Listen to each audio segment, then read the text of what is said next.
climate, health, and equity. The health community votes. And without further ado, I am going to introduce our three speakers for today. Margie Chen is a retired OBGYN in San Francisco. She is a clinical professor emeritus at UCSF. She is on the statewide leadership team of Climate Health Now and a co-lead of Voting for Climate and Health. She also headed the Medical Society Consortium on Climate and Health subcommittee to create the Get Out the Vote toolkit for 2024. Cynthia Mahoney is a retired nephrologist who practiced in the East Bay, San Francisco region and taught at Stanford, where she was a clinical associate professor of medicine. She serves as a member of the Climate and Health team of Citizens Climate Lobby and is a co-founder of Climate Health Now and of Voting for Climate and Health. And last but not least is Cindy Hawk, who previously served as faculty at Dartmouth, the Aga Khan University in Pakistan, and Makerere University in Uganda. I'm so sorry, I'm not saying that correctly.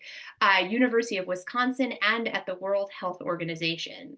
She recently retired from her position as professor and chair of the Department of Family Medicine at UC Irvine, to spend more time with family, friends, in nature, and in advocacy with Climate Health Now. I will turn it over to you all. Thank you so much, Amanda, and welcome to everyone. We're so pleased that you're here with us today, joining us. Before jumping into the content, let's pause a moment to center ourselves on why we are here, what we care about, and what we're concerned about. For me, it comes down to this simple statement that I heard many years ago: health is the human face of climate change. And as Antonio Guterres said, our planet is fast approaching tipping points that will make climate chaos irreversible. We are on a highway to climate hell with our foot on the accelerator.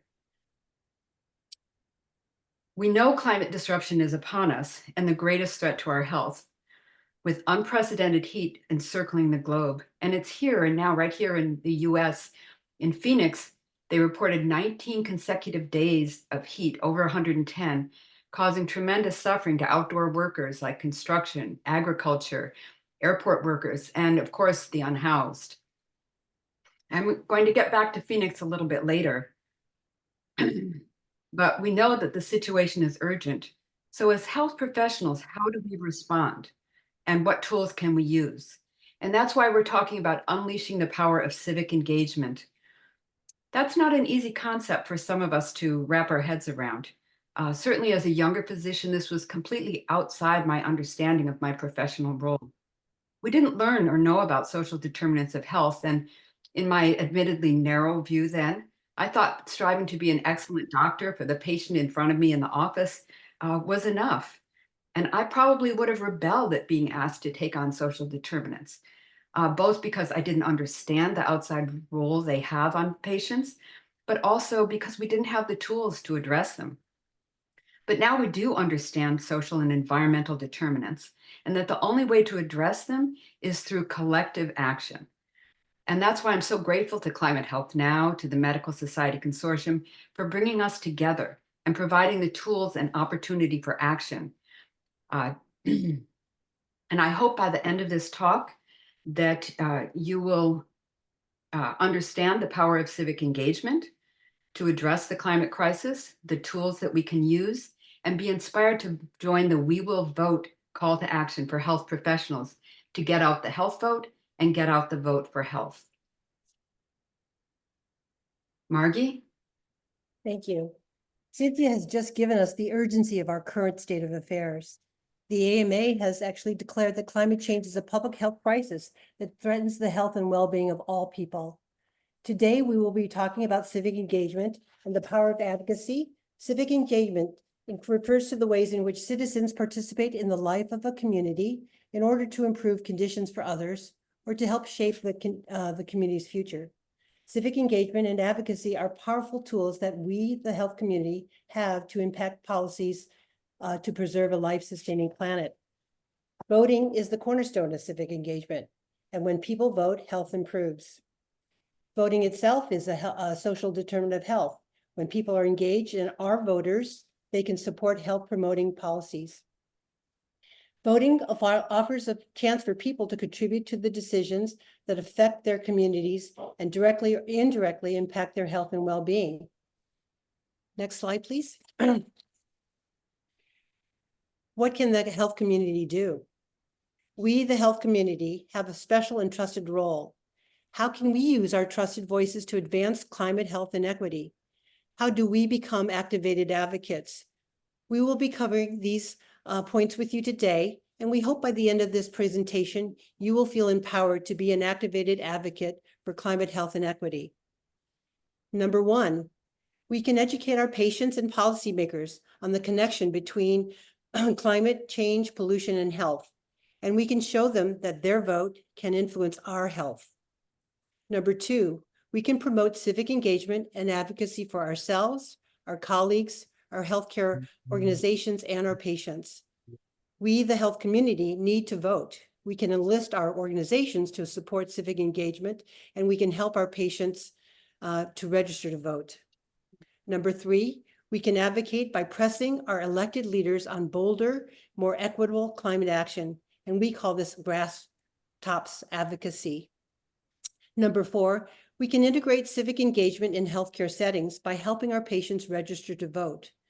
There's a striking overlap between the medically disenfranchised patients and those that do not vote.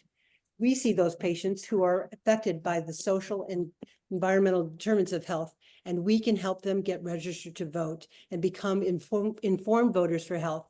We call this grassroots advocacy. We would now like to play this short video by Dr. BCW, Beyond Clinic Walls, on how voting impacts health. Hi, it's Dr. BCW. Let's talk about how voting impacts our health. According to the CDC, up to 80% of our health is influenced by what is called social determinants of health. Local and federal laws, such as health policies, minimum wages, and environmental protections, directly influence all.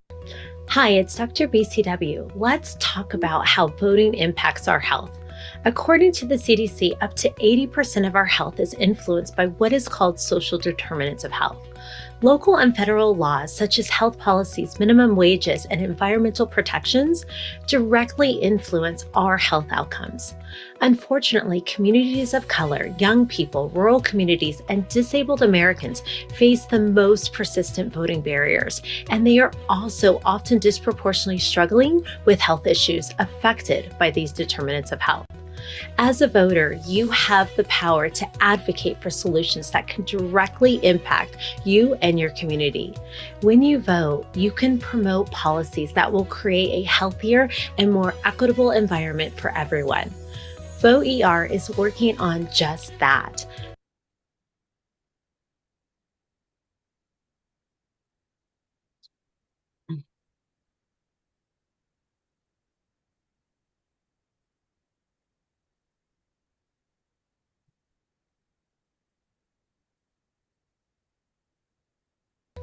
Hi, it's just a time check. Next slide, Cynthia. Thank you. Yes, thank you. So Dr. Bale Curry-Winchell provided a great quick overview of the social determinants of health and why voting in healthcare settings is a wonderful opportunity to advance health and equity. Let me emphasize just a couple of points that show how big a lever this is for action. The care we provide as individual doctors is only 20% of the impact on our patients' health. The social and environmental determinants, and we know those environmental climate health determinants are accelerating, is over 50%. And we know that the more voting access people have, the better the health outcomes. This work by Healthy Democracy, Healthy People show that more voting access on the right horizontal axis here correlates very strongly with better health outcomes, things like premature mortality and infant mortality. So it's been argued that voting is itself the most important political or structural determinant of health because it's the determinant, it determines the conditions for everything else. And this article in the British Medical Journal about addressing climate change and climate communication that just came out this year stated that ultimately the best way to protect people's health from climate change and air pollution is through public policies that address the underlying root causes. We were glad to hear Lisa Patel, the director of the Medical Society Consortium, state that actions for health professionals with the biggest potential impact with the least effort are voting and finding your people. In other words, working together with other health folks as a team. Here's an example of that. Some of us here from Climate Health Now, Voting for Climate and Health, and PSR San Francisco Bay joined together to give testimony at the BachMed hearings last summer. It was fun, it was exciting, and it was effective, as BachMed passed the first in the nation air quality standards for air and water heaters. Now I'll turn it over to Cindy Hock to talk more about health professionals as advocates. Thank you, Cynthia and Margie. That was a great overview and introduction. I'll just start by saying that health professionals are already skilled advocates. We advocate for our patients' individual health every day. We also know that we're interconnected through the climate, the water, the air we breathe, and that policies and environment influence our patients' health. Now we're going to encourage you to extend your advocacy efforts beyond individual patients to really become advocates, effective advocates for the entire community, the regions where we live, and our home. This work, advocacy for the community, requires a different type of skill set. Building relationships, organizing, outreach, communication strategies to speak up and work with others to make progress around these shared goals. Next slide, please. Oftentimes, as health professionals, we're a bit uncomfortable entering into what we consider a political space because we could jeopardize our jobs. At work, for most of us, there are very strict organizational policies relating to what you can and can't do on the job. We can certainly speak up about science and about the information, the factual information we're gathering that can drive policy recommendations. And we are allowed to encourage voting, but not for a particular candidate. And I have a number of stories and scenarios about colleagues in practice who actually faced very serious consequences for engaging in partisan politics on the job, okay? So we need to keep distinct what we can do on the job at work and what we can do in the community in our private lives. We are all free citizens to speak up and to exercise our rights for free speech. We can use our credentials as health professionals to build trust and establish credibility as trusted spokespeople. In our private lives, we can certainly endorse positions and candidates, and we can speak up on their behalf. But we need to be careful that we are not speaking on behalf of our organization that we're working for unless we've been authorized to do so. And this is the area that I've found a number of my colleagues have gotten themselves into trouble by showing up, for instance, at a rally with their white coat that has the logo of the organization that they're working with, not covering that up, and then being perceived as a spokesperson for the organization without authorization. So you need to be very clear and careful about what you can do on the job and what you can do in your private life and how to go about that. So thank you, and I'll turn it back over to Cynthia. And I'll turn it over to Margie. Margie, I think you're muted. So civic engagement, we think, is mainstream in health, and the AMA has actually declared that voting is a social determinant of health and climate change is a public health crisis. Some of you are familiar with Healthy People 2030, and the Office of Disease Prevention and Health Promotion leads the nation's disease prevention and health promotion efforts on behalf of the U.S. Department of Health and Human Services. Healthy People 2030 has added increasing the proportion of voting age citizens who vote as one of their key metrics of health. And for those of you who are in academia or active in your professional societies, you may be seeing that medical schools and societies are increasingly teaching social skills, such as advocacy and civic engagement, to address structural and social determinants of health.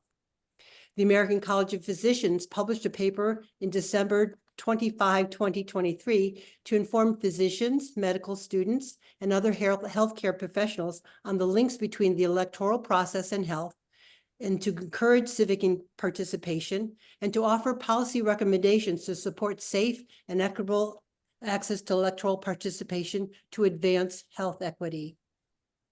The AAP and ACOG are actively promoting voting with their membership. Our own Voting for Climate and Health team is collaborating with medical students at the Climate Resources for Health Education on writing a module on civic engagement and health professionals as advocates to be used in health curriculum. Next slide, please.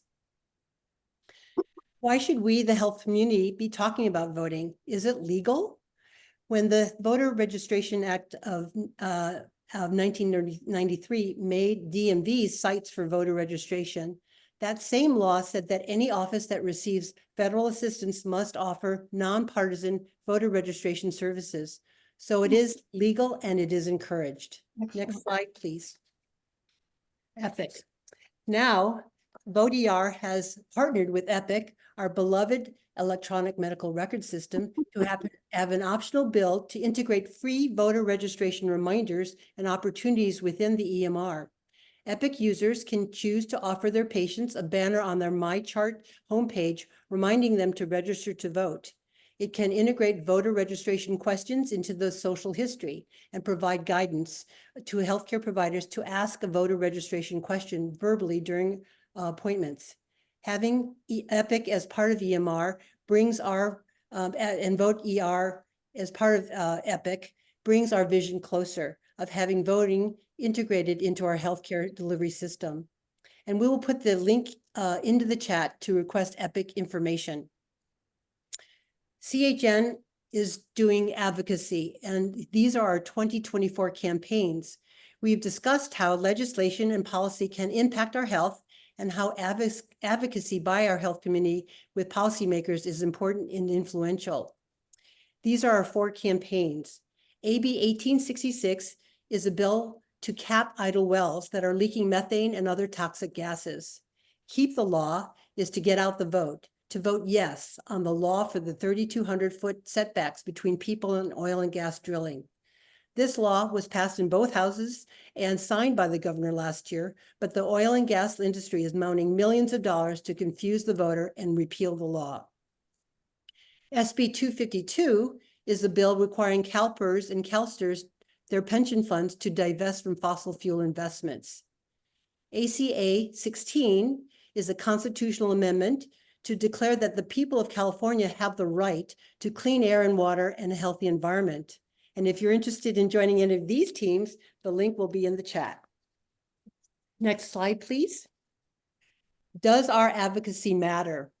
Well, yes, it does. Last year in Held versus Montana, Dr. Lori Byron from the Montana Health Professionals for Healthy Climate testified for the 16 youth plaintiffs in Montana. Yeah. The suit was successful in persuading the court to strike down 2 state laws that prevented courts and agencies from considering climate impacts of proposed projects.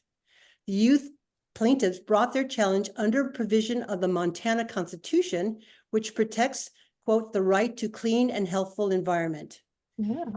Such a right is found only in a handful of other state constitutions: New York, Pennsylvania, Illinois, Massachusetts, and Hawaii. With your advocacy, we can add California to that list. To learn more about the CHN team that's advocating for a California Green Amendment, there is a meeting this next Wednesday, May 15th at 12:30, and the registration link will be in the chat. Next slide, please. So we've seen that our voices matter for advocacy grass tops, educating and persuading legislators and leaders, but our votes matter at the grassroots level as well. Too many people think our votes don't matter, But we know that elections in 2024 will determine whether we preserve a life-sustaining planet for ourselves, our patients, and future generations, and that acting later is too late. We're not the only ones who think this way. Todd Sack, who is the head of Physicians for Social Responsibility, said that we plan to mobilize our 30,000 members to divert all efforts to get out the vote starting in early summer. Nothing else matters, in my view. Mhm. A lot of people focus on presidential elections, but we know that local elections, which are often decided by just a few votes, matter as well.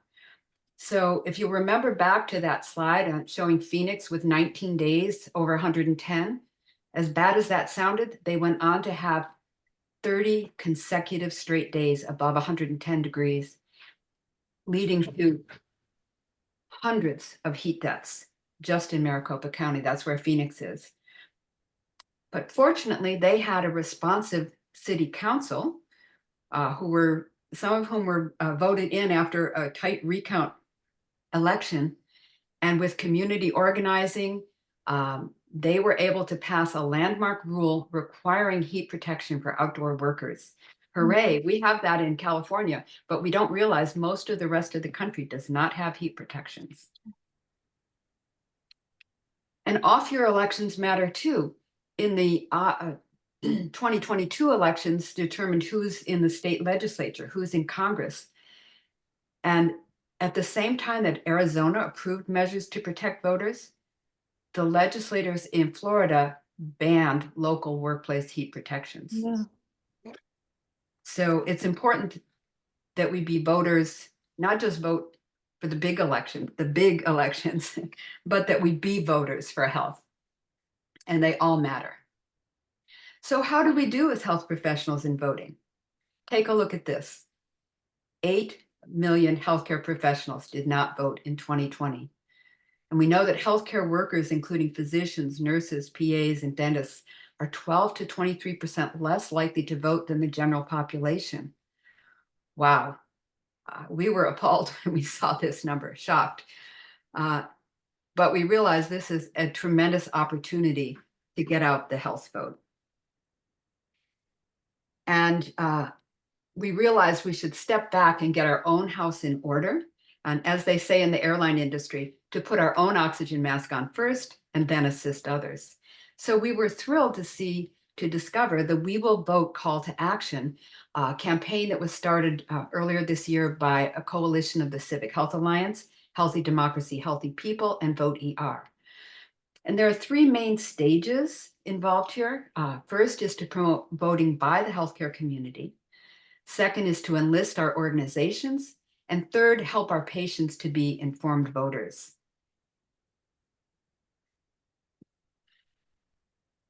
And by getting our own house in order and enlisting the influence of our institutions, we pave the way to empower our patients.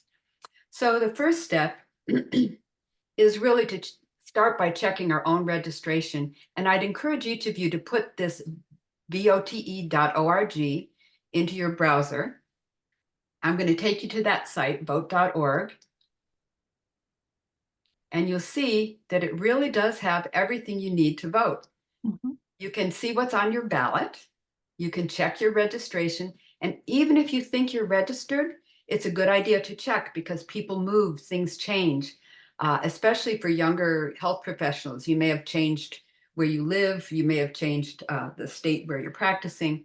And also there are purges happening across the country. So it's good voting hygiene to check your registration again 60 to 90 days before the election so that you have a chance to correct any problems.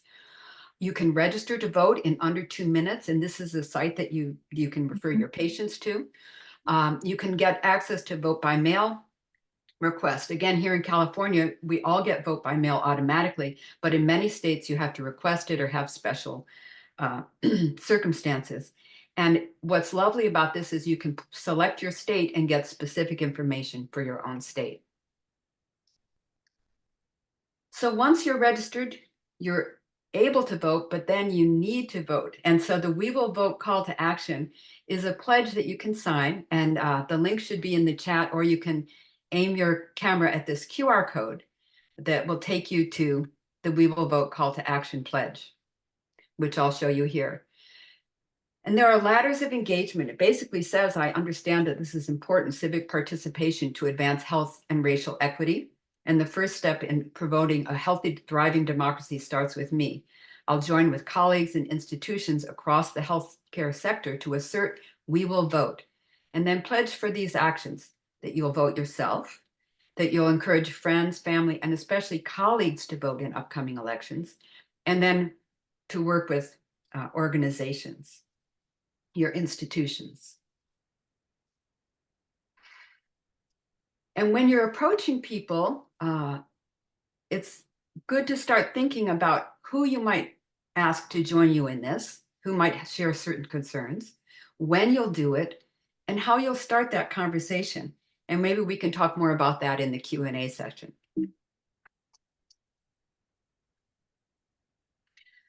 So the second stage is to enlist our institutions.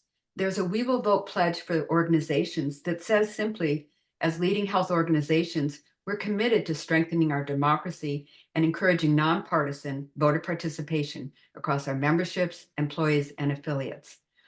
And again, it's important to make a plan. Find your allies to form a civic health team to approach your institution. We have a sample email we can send you to talk to your administrators and request a meeting. And then we ask that you set a goal to do this by June, because we know it takes institutions several months to get started and figure out what they're going to do. There are lots of institutional actions, again, a kind of a ladder of engagement. They can do things like, I'm looking here, send emails to encourage registration for staff, employees, and patients. They can have posters in the lobby, which are supplied by VoteER. They can send out newsletters. They can write op-eds. And fun, they can integrate voter registration into Epic in multiple places. We'd love to see it in the social history where it's just routine. Do you smoke? Do you drink? Do your children wear helmets when they ride a bike? Are you registered to vote? Because it's important for your health. And we know that lots of institutions are already supportive. For example, Kaiser, the CEO, has a statement about how important it is to vote and support National Voter Registration Day. But there's so much more that they can do. We want them to become champions and create a culture of civic engagement. And these actions by institutions pave the way for them to support the obvious third step, which is for patients. Let me step back one moment and talk about finding your allies. You might at first start thinking about, well, who else cares about climate? But really, whether it's climate disruption or reproductive rights, healthcare access, gun violence, racism, health is always on the ballot. And all these people can be allies in the same kind of civic engagement. So you might reach out to people on the DEI team or people who are involved in healthcare access. Your team can be broad. And as I said, the third step or third stage would be to help our patients to become informed voters, to integrate voter registration and get out the vote in our healthcare settings. We're not going to cover that today. That's another whole topic. And we hope CHN will invite us back later in the summer to talk about that. But you're welcome to go to VoteER and get your own badge now for voter registration. Civic Health Alliance has tools. And the Medical Society Consortium has a great Get Out the Vote toolkit that Margie was instrumental in producing, and candidate questions. So there's a lot we can do.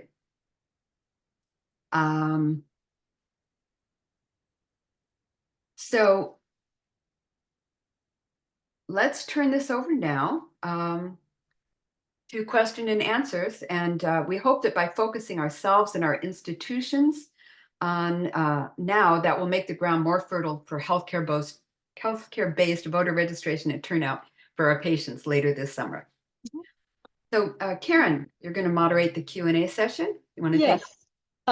We have ample time for questions. We're actually running ahead of time. So that's great. And I'm hoping that there's a lot of discussion coming up. I think most of you probably follow the chat. And Paulina was very good about putting all the really key and important links in there. We can also send those out after the webinar. Absolutely. And yeah, if you have questions, put them in the chat or the Q&A, whichever you'd like to use, and we'll be happy to ask all of our speakers here. Paulina will also, if you just put your hand up in the reactions, then she will also unmute you.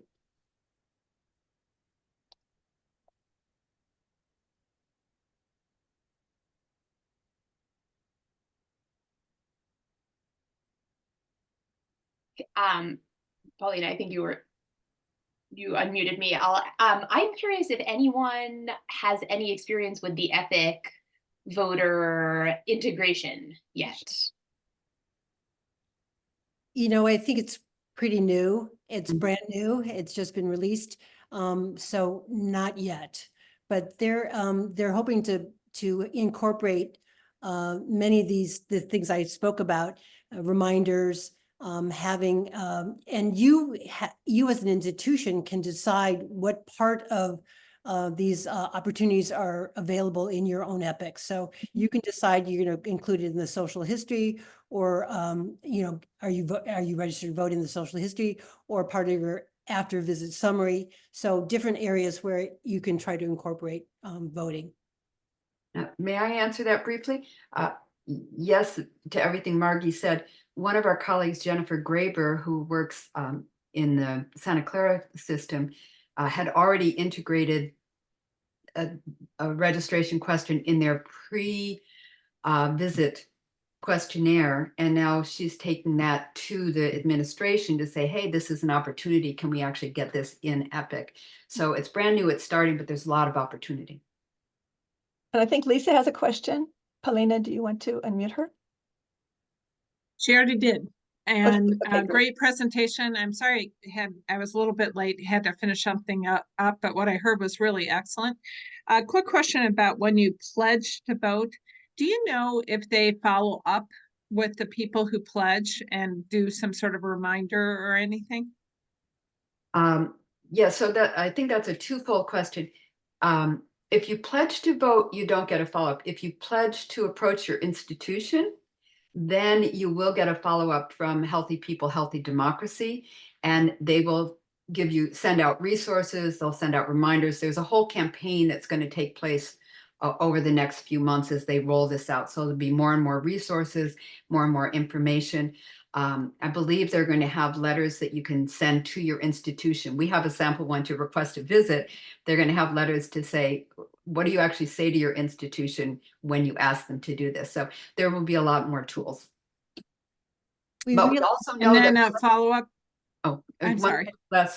We also know that pledging to vote, this is based on psychology and science, that most of us want to be voters and think we're voters, but if you pledge to vote, then you're more likely to actually do it in every election. Mm-hmm. Absolutely. Yeah, when they ask for institutions, it really sounds like they're talking about your healthcare institution or clinic. They're not talking about your little nonprofit then necessarily. Well, actually, no, nonprofits can be organizational champions, but I think we can do this throughout. It's getting other health professionals to know about this. So I think it could be at many levels. I think the thought was more, yes, your healthcare setting, which can be your small community clinic. It could be your private practice. It could be the whole institution of Sutter or Stanford. There are a lot of levels and opportunities. Okay, great. Thanks so much. Is there any other questions for the speakers? Brenda, go ahead. Hi, everybody. Thanks so much for this presentation. I have a question for the presenters and maybe anyone else in the audience about possible verbiage to use, when you're in a clinic visit and you're trying to cram everything in. And so I'm an ophthalmologist, so I focus very, very, specifically on one very, very small part of the body. And so I find that for me, it's really hard to segue to really anything else. And that comes, that applies to my care for climate and also about voting and all these things that obviously impact our patients, just like we've discussed already in this webinar. And so I was wondering if there are places that could give me some really easy verbiage or suggestions to fit it into, a short encounter. I know I suffer from dry eye, And I don't know specifically how air pollution, well, I think air pollution probably contributes to eye irritation, and you may be able to bring this topic up when you have someone who comes in with these presentations, like, oh, you know, your eyes are very dry or they're very irritated. To go, and did you know that the air quality today is really bad, and that's, you know, related perhaps to air pollution, which is produced by blah blah blah. And so, you know, you can circle around to connecting climate and the environmental conditions of their health to their current condition, and then take it next steps further that, you know, we really need to address air pollution, and you have an opportunity to do that by voting, and which determine the conditions of your health. So sort of circuitously bringing in how the environmental conditions affect their health, you know, their own conditions right now, and then linking voting as something that they can do to impact their health conditions. Mm-hmm. If I can just expand on that's great, Margie. Vote ER has conversation starters. Yes. Talking with the patients. When we've done this in the past, actually working a little bit with Lisa Del Buono on letters to patients, we found it was useful for each specialty or group to create a list of the conditions, common conditions that have a link to pollution or climate change, so that you're primed. You already think, okay, these are 6 conditions I can be looking for. And if this patient has this, I'm prepped with my 1 or 2 sentences to say, like Margie said, you know, I can treat this with a drop right now, but we know that the air pollution, the heat, the ozone is making that worse. And we need to address the policies and improve voting for this. Are you registered? So it can be very short, but you kind of have to be primed for it. And that would be a wonderful project for all sorts of organizations, specialty societies, to create that as part of their climate. I hadn't thought about that before. And lastly, that's why I think it's great to have this as a routine in your social history. Like, we ask every patient, are you registered? Because we know it matters for your health and your vote matters. Somebody who's, I think, a participant, Janet Perlman is on, and she's a pediatrician in Berkeley, and she is, Janet, are you here? You can raise your hand. She is so skillful at incorporating climate impacts on her pediatric patients' health and bringing in voting. And I don't know if Janet's on and can tell us about her experience and her very flawless incorporation of talking about climate and voting. Janet, are you here still? I saw she had entered, but maybe she already left. But Janet is someone who really is so skilled, and it's just part of her thing with her patients. Maybe if she might be coming back on, we'll see. But is there any other questions for the speakers? This has been a good discussion so far. Please raise your hand if you have another thought on some of the upcoming topics.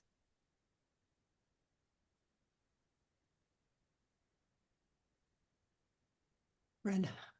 Thanks. I have another question. If a patient does ask about certain policies or candidates to vote for, I know that's not something that's, you know, encouraged to talk about within our workplace. Is there a suggestion as to how to navigate that? You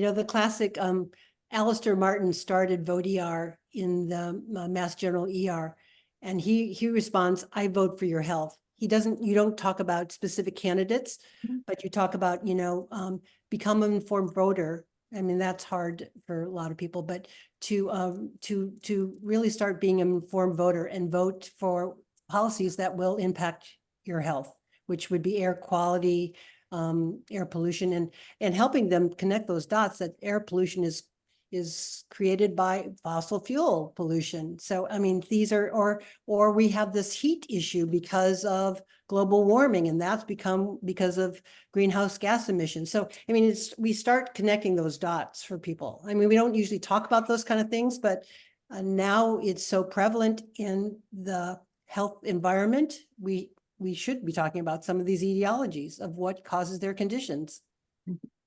And Yeah, I know Vanessa has her hand up. I just wanted to make a follow-up point, Margie, that it's interesting because a lot of these, in terms of health and health access, a lot of these are state decisions or local and state decisions.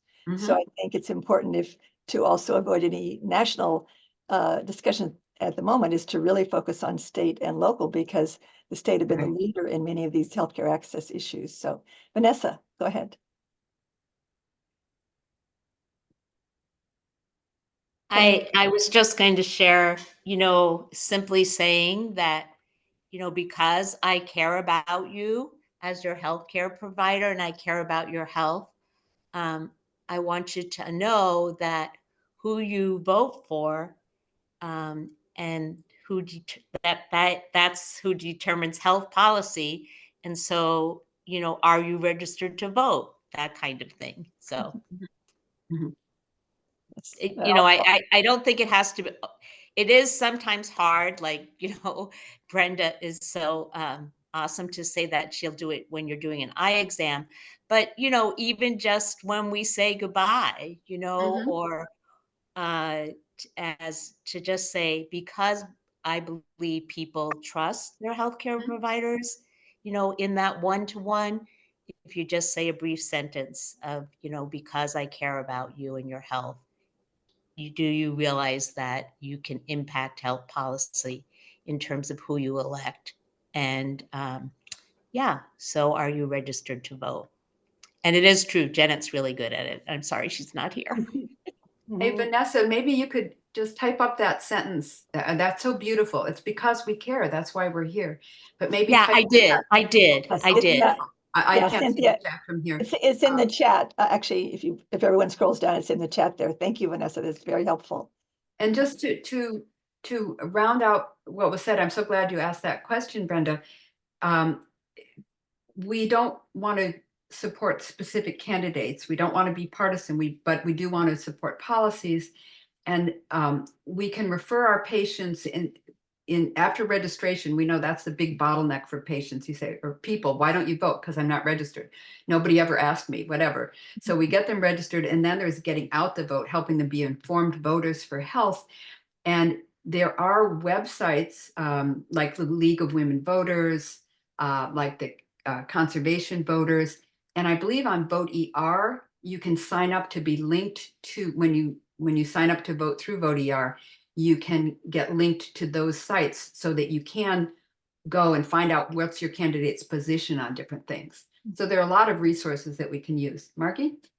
The Medical Society Consortium has created a list of candidate questions. It's not promoting any specific candidate, but it's questions that you can think about when you're learning about their issues and their stances. So you can question and go to town halls, and you can ask these questions to the candidates or have them in mind as you look at their positions. And that's from the Medical Society Consortium, and that link is also in the chat. And just to follow up, there's a question in the chat from Amanda that if we could have the speakers comment on that briefly. It's in relation to the point about voter guide. And if we're referring people or patients to any sort of a voter guide, does that cross a boundary? So that might be helpful for the participants if the speakers have a thought on that.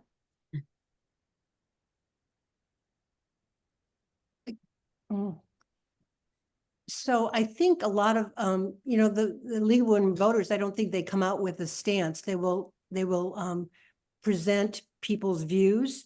I know in San Francisco, we get a thick telephone book of all the pros and cons of each thing that's on the ballot.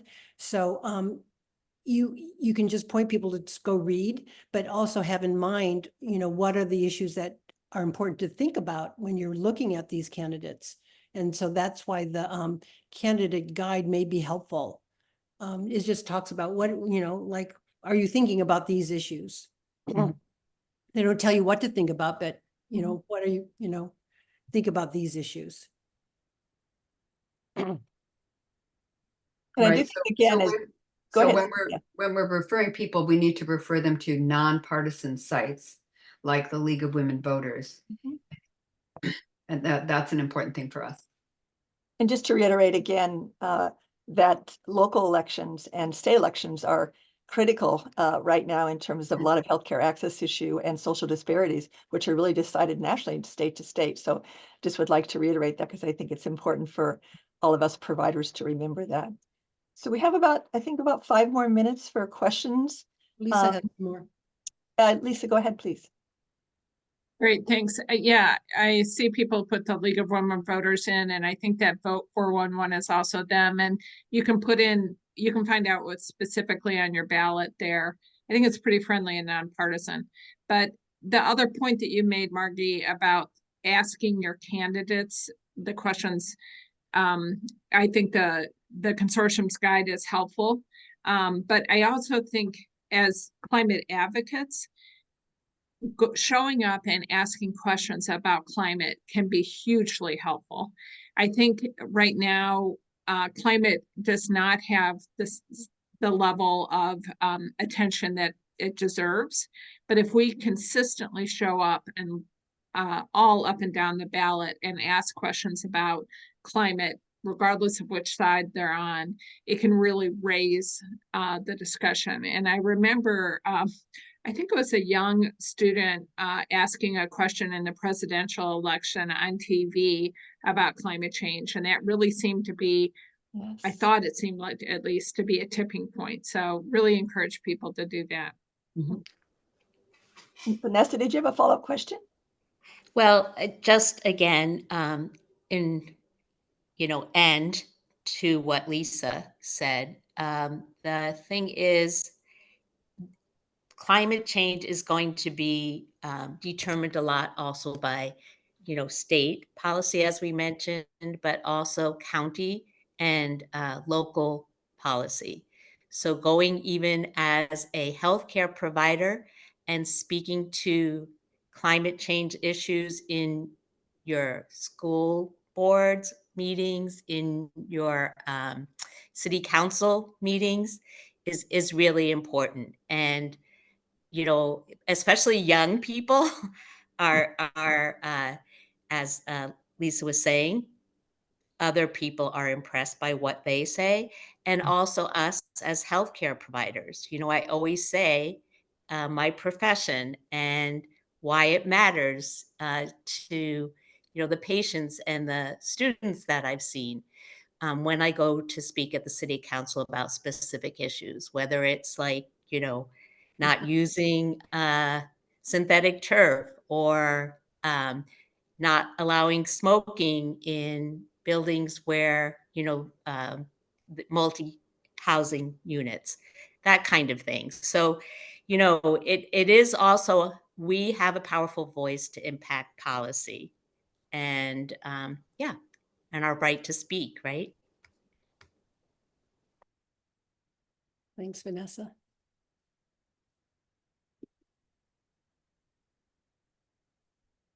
So any more questions?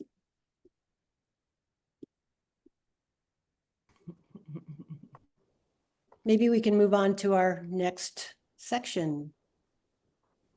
All right. Well, thanks everyone. I really appreciate all of those questions, and we'll be sending you some follow-up. I'd like to thank our team. We're delighted that Cindy Hack is providing her expertise to our Civic Action Working Group. Has a lot of experience in this area, as well as Jennifer Graber, Karen Duderstadt, Meg Whitman, Paulina Nava, and Karina Meyer. And most of all, I want to thank you all for attending. I hope this has inspired you regarding the power of healthcare-based civic engagement and enabled you to help your institution take the first steps. The only way we're going to solve the chronic health crisis is together, and health has a powerful role because of our trusted voice and connections to the most vulnerable patients. To truly care for our patients, we need to recognize the social and environmental determinants that dominate their health outcomes. And although we're not responsible for solving all the social determinants, we do have a duty to provide anticipatory guidance, to advocate with leaders, and educate our patients on the policies necessary to protect health. Voting is a climate, health, and equity solution. Thank you. And if you like what we're doing, you're invited to join our all members meeting coming up this Monday. The link will be in the chat. And we would be delighted to be connected with any other groups that you know that might want to listen to a presentation like this, or as short as 10 minutes. And now I'll turn it back to Amanda. All righty, awesome. Thank you all. I was going to add one more thing I was thinking of as the chat was opening up about how to talk to patients about voting. I can share one thing that's been really useful for me is to wear my Vote ER badge on the outside over my name, which is probably against a million hospital policies, but I do it anyway, because then it gives me an excuse to point down and say, oh, you probably noticed, or a lot of times, I'll pull my badge out when I introduce myself so they can read, and I'm like, oh, actually, this is my Vote ER badge. Let me tell you about this for 1 minute.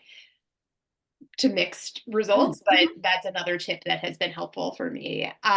Great. All righty, so I'm just gonna round us out. And again, thank you, Cynthia, Margie, Cindy, and all of the people, and Paulina and Karen and everyone who helped bring this all together. I am going to put in a quick plug. If you are in California and are a member of the health community, defined very broadly, nurses, physicians, public health folks, anyone working as an administrator, so on and so forth, we would love to link arms with you.